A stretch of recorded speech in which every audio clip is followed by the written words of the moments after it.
Good morning. My name is Nathaniel Rogers, representing Octave 9 Defense Dynamics LLC. Today, I want to explore one of the most interesting potential research areas surrounding Pveed, the Passive Vehicle Electromagnetic Enhancement Device. That area is ignition plasma dynamics. And before going any further, I want to make something very clear. We are not claiming that Pveed has been proven to modify ignition plasma. We are proposing a hypothesis that can be tested. If Pveed produces a genuine improvement in the operation of a spark ignition engine, then somewhere between the fuel entering the engine and useful mechanical work leaving the crankshaft, something physical has to change. Our job is to find it. One logical place to look is the ignition event itself. A spark plug looks simple, but what happens across that tiny gap is anything but. The ignition coil produces a rapidly rising voltage. As the electric field across the spark plug gap becomes sufficiently intense, the compressed gas mixture begins undergoing electrical breakdown. Free electrons accelerate, collisions produce additional ionization, electrical conductivity increases dramatically, and a plasma channel forms across the gap. For an extremely brief period, we have transformed part of an insulating gas into an electrically conductive plasma. That plasma deposits energy into the surrounding fuel-air mixture and begins formation of the early flame kernel. And that microscopic event ultimately contributes to pushing a piston down with tremendous force. So, here's our question.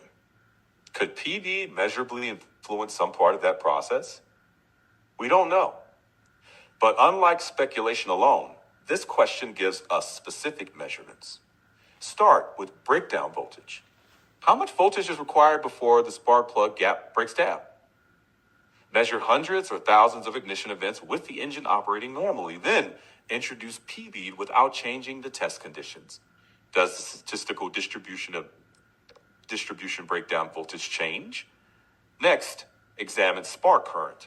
Once the plasma channel is formed, what happens to the current flowing through that channel? Does its peak magnitude change? Does its rise time change? Does the waveform contain different oscillations or frequency components? Then examine plasma channel duration. How long does the conductive discharge persist?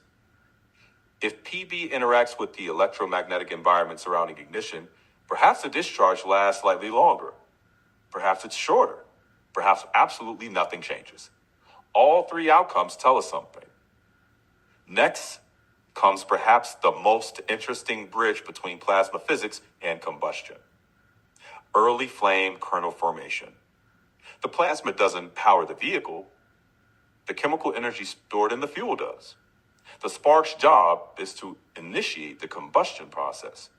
So if PV produces any meaningful effect at ignition, researchers should determine whether that effect propagates downstream. Does the early flame kernel develop differently? Does pressure begin rising differently? Does combustion phasing change? Does cycle-to-cycle variability decrease? Does the leanness fire limit move? And ultimately, does the engine produce the same brake power while consuming measurably less fuel? That's the chain that we need to establish. Electromagnetic environment, electrical breakdown, plasma discharge, flame kernel development, combustion, cylinder pressure, crankshaft work, measured fuel consumption, and every link should be instrumented. This is also why a controlled dynamometer experiment is so important. Establish a baseline, measure actual fuel mass flow, capture high bandwidth ignition voltage and current, measures cylinder pressure versus crank angle, record air-fuel ratio, exhaust composition, temperatures, torque, and engine speed. Where practical, use optical diagnostics to examine early combustion behavior, then install PD. Run the same operating points. Remove it, run them again, randomize the sequence, blind the operators where practical. Repeat enough times to distinguish a genuine effect from normal engine variability. And most importantly, try to make the PV effect disappear. Because if the effect disappears when the experiment becomes rigorous, we have learned something important. But imagine the alternative. Suppose independent researchers repeatedly observe a change in fuel consumption, and at precisely the same time, they discover a reproducible change in ignition waveform, plasma duration, combustion stability, or cylinder pressure development. Now we haven't merely observed an MPG number. We've begun identifying a physical pathway. Then we can start taking Pveed apart scientifically, changing the copper configuration, changing magnet orientation, characterizing and substituting the crystalline materials, changing nickel-containing components, moving the device, measuring electromagnetic field strength, repeating every experiment. Eventually, researchers could determine which components matter, which don't, and whether any measurable interaction actually connects Pveed to ignition plasma behavior. That's the standard we should pursue. We're not asking researchers to prove our explanation. We're asking them to find the explanation or prove there isn't one. If Pveed does nothing, good instrumentation should reveal that. If Pveed does something, good instrumentation should eventually reveal where the physics changes first. And that's why ignition plasma dynamics deserves serious investigation. Don't guess, measure. Don't assume, test.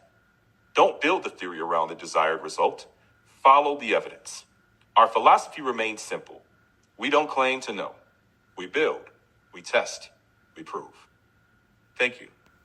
Octave 9 Defense Dynamics LLC, Pveed, a passive vehicle electromagnetic enhancement device.